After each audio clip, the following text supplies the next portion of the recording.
Hello aspirants, इस video में हम देखेंगे चार वेद के बारे में जो आपको यूपीएससी एग्जाम हो चाहे स्टेट पीएससी एग्जाम हो, that is a most important. चार प्रकार के वेद हैं। इन वेदों को लेकर के बहुत इंपॉर्टेंट क्वेश्चन बनते हैं और बहुत से क्वेश्चन इनसे भी उठते हैं। आपके प्रीलिम्स में लेकर 1 या 2 नंबर को हो गया या फिर मेंस में वेद को लेकर क्वेश्चन पूछे जाते हैं। चलिए वेद के बारे में देखते हैं। वेद जो है चार है, वेदों की संख्या चार है, आपको इतना ध्यान में रखना है। चलिए वेद के बारे में और जो बहुत ही महत्वपूर्ण बातें हैं उनको हम यहां पर देखते हैं। वेद का शाब्दिक अर्थ क्या होता है? वेद क्या है? वेद का शाब्दिक अर्थ होता है ज्ञान, ठीक है। और वेद जो है चार प्रकार के हैं, इनकी जो संख्या है चार है। हम एक एक करके यहां पर डिटेल में देखेंगे, लेकिन इससे पहले कुछ महत्वपूर्ण बात जान लेते हैं। वेद का अर्थ होता है ज्ञान। वेद के जो संकलन करता है वेद व्यास जी हैं, ठीक है। यहां पर मैंने लिख दिया है, वेद के संकलन करता है महर्षि कृष्ण द्वैपायन, ठीक है, या इसी का और नाम है वेद व्यास, ठीक है। वेद को विश्व का सबसे प्राचीन ग्रंथ बोला जाता है, आपको ध्यान में रखना है। वेद को विश्व का सबसे प्राचीन लिखित ग्रंथ है, आपको इतना ध्यान रखना है। वेद का अर्थ होता है ज्ञान। वेद के संकलन करता है वेद व्यास जी। वेद जो है विश्व का सबसे पुराना लिखित ग्रंथ है। वेद के चार प्रकार हैं और एक एक करके चारों हम वेद के बारे में देखेंगे। सबसे पहले वेद में पहला हम वेद देखेंगे ऋग्वेद। ऋग्वेद जो है इन चारों वेद में सबसे पुराना वेद है, आपको ध्यान में रखना। बहुत बार आपको यूपीएससी के एग्जाम में या बड़े बड़े गवर्नमेंट एग्जाम में पूछा जाता है कि सबसे प्राचीन या पुराना वेद कौन सा है, तो ऋग्वेद है, आपको ध्यान में रखना है। सबसे पुराना है ऋग्वेद, सबसे प्राचीन है। ऋग्वेद में आपको 10 मंडल है, इतना आपको ध्यान में रखना है। यहां पर मैं यहां पर इसलिए लिख देता हूं ताकि बोलते जाऊं तो आपके माइंड में जो कॉन्सेप्ट है क्लियर होते चला जाए, ठीक है। आपको चाहे तो जिसके पास नोट्स नहीं है वो कम से कम स्क्रीनशॉट लेकर पढ़ाई कर ले, इससे दैट इज मोस्ट इंपॉर्टेंट। ये हमारा मेन टारगेट यही रहता है यहाँ पर लिखने का। तो ऋग्वेद में 10 मंडल है, आपको ध्यान में रखना है। 1028 सूक्ति है और 10,462 मंत्र है, आपको ध्यान में रखना है। कहीं किसी अन्य बुक में 10,580 मंत्र देखने को मिलते हैं, कहीं बुक में 10,462 मंत्र देखने को मिलते हैं। मैंने यहाँ पर जो सबमिट किया है 10,462 मंत्र है, इसी को ऋचा या श्लोक भी कहते हैं। समझ आया कि ऋग्वेद जो है सबसे पुराना वेद है, इतना आपको ध्यान में रखना है। सबसे प्राचीन वेद है। ऋग्वेद में 10 मंडल हैं, 10 मंडल है, 1028 सूक्ति है और 10,462 मंत्र हैं, आपको ध्यान में रखना है। जो ऋग्वेद में 10 मंडल है उसके तीसरे मंडल में आपको ध्यान में रखना है, उसमें गायत्री मंत्र का उल्लेख है। जितने बता रहा हूं उनको गवर्नमेंट एग्जाम में पूछा जाता है और आपके नॉलेज के लिए कम से कम तो बहुत ही महत्वपूर्ण है। मैं तो हमेशा यही बोलता हूं कि आप गवर्नमेंट जॉब की तैयारी कर रहे हैं या ना कर रहे हैं, कम से कम आपको यूपीएससी की तैयारी करने में आपको जीवन की एक कला मिलेगी, आपको जीवन जीने का एक स्वभाव आपको सीखने और देखने को मिलेगा। आपकी नॉलेज के लिए काफी महत्वपूर्ण है। आप अन्य ग्रेजुएट व्यक्ति से तो आपकी जो बुद्धि है, जो आपकी नॉलेज है, हाई लेवल पर हो जाएगी, ठीक है। चलिए स्टार्ट करते हैं। तो जो ऋग्वेद में 10 मंडल है, 1028 सूक्ति हैं और 10,462 मंत्र हैं। जो ऋग्वेद के 10 जो मंडल है उसमें तीसरे मंडल में आपको ध्यान में रखना गायत्री मंत्र का उल्लेख है। गायत्री मंत्र आप सभी को पता है ना, ओम भूर्भुवस्वः तत्सवितुर्वरेण्यं भर्गो देवस्य धीमहि धियो यो न प्रचोदयात्, ठीक है। तो इसको पूछा जाता है कि गायत्री मंत्र का उल्लेख किसमें है? ऋग्वेद में है।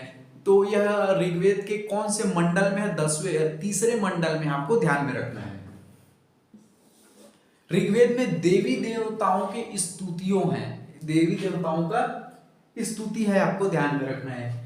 ऋग्वेद में सबसे पवित्र नदी अगर किसी को माना है तो वो सरस्वती नदी को माना है, आपको ध्यान में रखना है। ऋग्वेद में जो सबसे पवित्र नदी किसे माना है, अगर आपको ऐसा क्वेश्चन पूछता है तो ऋग्वेद में जो है सबसे पवित्र नदी सरस्वती नदी को माना है। अगला हम बात करेंगे ऋग्वेद की जो पाठ करता है या ऋग्वेद को जो पढ़ता है या पाठक करने वालों को हम क्या कहते हैं? होत्रु कहते हैं, आपको ध्यान में रखना है। होत्रु या होता कहते हैं। इतना इसको इसी इसी तरह से वेद को लेकर डीपली क्वेश्चन पूछे जाते हैं। जैसे ऋग्वेद का मतलब क्या होता है, ऋग्वेद के संकलन करता कौन है, ऋग्वेद में कितने मंत्र पाए जाते हैं, कितने सूक्तियां पाए जाते हैं, ऋग्वेद के पाठ करने वाले को क्या कहते हैं, होतृ या होता कहते हैं। ऐसे इनसे क्वेश्चन पूछे जाते हैं। ठीक है, ऋग्वेद में जो सबसे पवित्र नदी है उसका नाम बताइए, सरस्वती नदी है। इस तरह से क्वेश्चन पूछे जाते हैं। ऋग्वेद में सबसे ज्यादा इंद्र का उल्लेख है, आपको ध्यान में रखना है। इंद्र भगवान का उल्लेख है, और इंद्र को पुरंदर भी कहते हैं, आपको ध्यान में रखना है इतना को। ठीक है, अस्तोमा सदगम्य, बहुत बार इसे पूछा भी जा चुका है। अस्तोमा जो सदगम्य है ये किससे लिया गया है, ऋग्वेद से लिया गया है। आपको एक टाइटल दे दिया जाएगा, अस्तोमा सदगम्य किससे लिया गया है, किस वेद से लिया गया है, तो अस्तोमा सदगम्य जो है ऋग्वेद से लिया गया है। ठीक है, या इसको मैंने बता दिया कि 10वें मंडल के जो तीसरे मंडल में है गायत्री मंत्र का उच्चारण है। ऋग्वेद में 10 राग युद्ध का वर्णन है, आपको ध्यान में रखना, बहुत बार बहुत ही इंपॉर्टेंट है। 10 राग युद्ध का जो वर्णन है किस वेद में देखने को मिलता है, तो जो 10 राज्य, 10 का मतलब 10 संख्या में 10, राज्य मतलब राजा, युद्ध, तो 10 राजाओं का युद्ध, जो 10 राजाओं का संघ का युद्ध को जो है किस वेद में देखने को मिलता है, तो वो ऋग्वेद में मिलता है। इसका एक छोटा सा मैंने यहाँ पर लिख दिया कि एक जो भरत जन के जो नेता थे सुदास, भरत जन के जो नेता थे सुदास, और एक तरफ था 10 राजाओं का संघ। ध्यान से समझना, एक तरफ था भरत जन के नेता सुदास और एक तरफ था 10 राजाओं का संघ। फिर भी सुदास ने जो है इस 10 राजाओं को हरा दिया, इसलिए इसको 10 राग युद्ध कहते हैं। और इसी को पूछा जाता है कि 10 राग युद्ध जो है किस वेद में इनका वर्णन है, तो ऋग्वेद में इनका वर्णन है। ठीक है, ऋग्वेद के संबंधित तो कुछ उनके ब्राह्मण ग्रंथ को पूछा जाता है, आपको ध्यान में रखना है। जैसे ऐतरेय और कौसतकी, आपको ऑप्शन दे दिया जाएगा, ऐतरेय और कौसतकी किससे संबंधित हैं, तो आपको ऑप्शन में टिक लगाना है या जानकारी लगाना है, वो आएगा ऋग्वेद। तो इस तरह से हमने पहला वेद देख लिया ऋग्वेद के बारे में, बहुत ही इंपॉर्टेंट है। जितने भी एक एक लाइन लिखा that is the most important. अगला हम बात करेंगे सामवेद। सामवेद का मतलब होता है गान या गाना। ठीक है, सामवेद का मतलब होता है, सामवेद का मतलब होता है गाना। तो आपको ध्यान में रखना है, जो आज देखते हैं वो जो सुरों की जानकारी, जो 7 सुर हैं सा रे ग म प ध नि सा, इसकी जो जानकारी हमें सामवेद में मिलती है। ठीक है, और आप देखेंगे कि यज्ञ में जो जितने भी स्तुतियां करते हैं, जितने भी मंत्रों का उच्चारण करते हैं, उसे गाने के रूप में गाया जाता है, वो सामवेद से आपको देखने को मिलता है। सामवेद में 7 सुरों की जानकारी मिलती है, सा रे ग म प ध नि सा। अगर आपको पूछे कि 7 सुरों की जानकारी, सा रे ग म प ध नि सा की जो जानकारी है वो किससे मिलती है, तो सामवेद से मिलती है। इसके जो पाठक को हम क्या कहते हैं, उद्गाता कहते हैं। ठीक है, जो इंपॉर्टेंट है केवल उसी को मैंने सबमिट किया है। सामवेद को पाठक करने वाले को क्या कहते हैं, उद्गाता कहते हैं। जो 7 सुरों की जानकारी किस में मिलती है, सामवेद में मिलती है। इतना आपको ध्यान में रखते चले जाना है। भारतीय संगीत की जनक भी सामवेद को कहते हैं। आज जो भारत में संगीत देखते हैं वो उनका जो जनक है सामवेद है। यानी कि हम ये कह सकते हैं कि भारत में अगर संगीत का उत्पन्न हुआ है तो वो सामवेद से है। स्वाभाविक बात है, सारे ग म प ध नि सा की अगर सुरों की जानकारी इसी से मिलती है, इसी से उत्पन्न होती है, तो संगीत, क्योंकि इन 7 सुरों के बिगड़ जो है संगीत अधूरा है। इन्हीं 7 सुरों में सारे संगीत उत्पन्न होते हैं, बनते हैं। आज जितने भी आप सॉन्ग्स देखते हैं ये 7 सुरों के ही अंतर्गत आते हैं। 7 सुरों में संपूर्ण गाना निकल जाता है। संगीत का जनक सामवेद को कहा जाता है। अब सामवेद का ब्राह्मण ग्रंथ आपको ध्यान में रखना है, जैमिनी और पंचतीस। सामवेद का जो ब्राह्मण जो ग्रंथ है जैमिनी और पंचविश, आपको ध्यान में रखना है। इन्हीं ब्राह्मण ग्रंथ से पूछे जाते हैं। ऋग्वेद का जैसे ब्राह्मण ग्रंथ आपको जैसे ध्यान में रखना है, ऐतरेय और कौसतकीय, ऐतरेय और कौसतकीय, उसी प्रकार सामवेद का जो है ब्राह्मण ग्रंथ जैमिनी और पंचविश है। इस तरह से 2 वेद हो गए, ऋग्वेद हो गए और सामवेद। अब हम तीसरा देखेंगे, यजुर्वेद। यजुर्वेद का मतलब शाब्दिक अर्थ होता है यज्ञ। बहुत बार इसे पूछा जाता है कि यजुर्वेद का मतलब क्या होता है, यज्ञ। उसी सामवेद का अगर पूछे तो गान या गायन होता है, आपको ध्यान में रखना है। ऋग्वेद सबसे प्राचीन वेद है। अब हम यजुर्वेद में देखेंगे, इसके पाठ करने वाले को अर्धव्यु कहा जाता है। ध्यान से समझना है। ऋग सबसे शुरू हम देखेंगे ऋग्वेद को होत्रु या होता, सामवेद को उद्गाता, और यहाँ पर यजुर्वेद को अर्धव्यु कहा जाता है, इनके पाठ करने वाले को। इनसे क्वेश्चन पूछे जाते हैं। आपको एक बात और ध्यान रखना है कि इसमें जो यजुर्वेद जो है गद्य और पद्य, आपको ध्यान में रखना है, गद्य और पद्य दोनों में देखने को मिलता है, गद्यांश और पद्यांश दोनों में देखने को मिलता है। आपको पूछ दिया जाएगा कि वह कौन सा वेद है जिसे गद्य और पद्य दोनों में देखने को मिलता है, तो उसका आंसर आएगा यजुर्वेद। ठीक है, और इनके हम ब्राह्मण ग्रंथ को देख लेते हैं, शतपथ और तैत्तिरीय। शतपथ और तैत्तिरीय यजुर्वेद के ब्राह्मण ग्रंथ है। ब्राह्मण ग्रंथ को आपको ध्यान में रखना है, जैसे मैंने बताया ऋग्वेद का जो ब्राह्मण ग्रंथ है वो ऐत्रेय और कौशिकी है। सामवेद का अगर हम ब्राह्मण ग्रंथ देखें तो यहाँ पर जैमिनी और पंचदीश है। ठीक उसी प्रकार से यजुर्वेद का अगर हम देखें तो यजुर्वेद का ब्राह्मण ग्रंथ है शतपथ और तैत्तिरीय।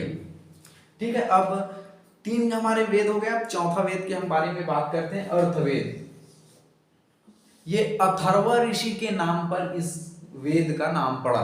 ठीक है, अर्थवेद, अथर्व ऋषि के नाम पर इस वेद का नाम जो है अर्थवेद पड़ा। आप अर्थवेद में देखेंगे, जो आज हम देखते हैं आयुर्वेद, आयुर्वेद जो औषधि की जो जानकारी है, आयुर्वेदिक औषधि की जानकारी हमें किससे मिलती है? अर्थवेद में मिलती है।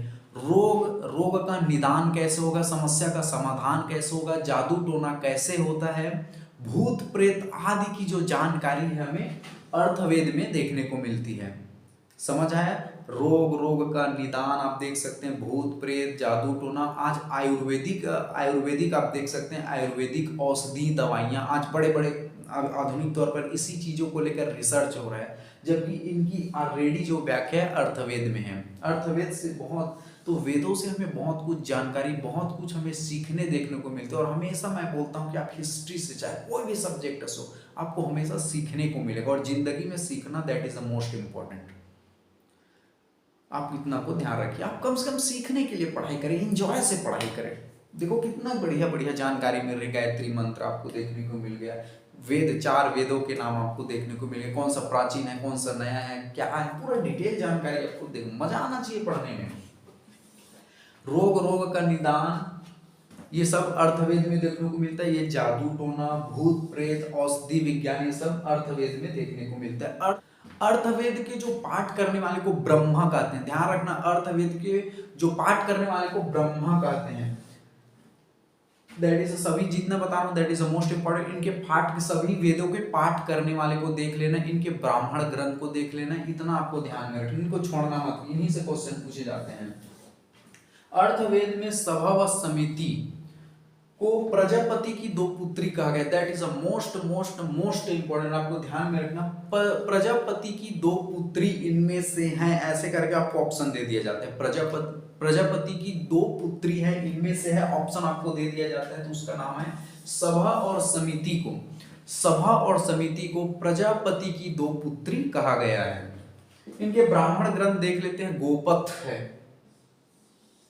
गोपथ है। इस तरह से आपके 4 वेद कंप्लीट हो जाते हैं। 4 वेद से जिस तरह से क्वेश्चन पूछे जाते हैं उनको पूरे डील कर दिया है मैंने यहाँ पर। इनसे बाहर कुछ आएगा ही नहीं आपको वेद को लेकर के, इतने को आप ईमानदारी से कर लेते हैं तो बहुत क्वेश्चन आपको बनने की संभावना बन जाती है। चलिए, थैंक यू वेरी मच।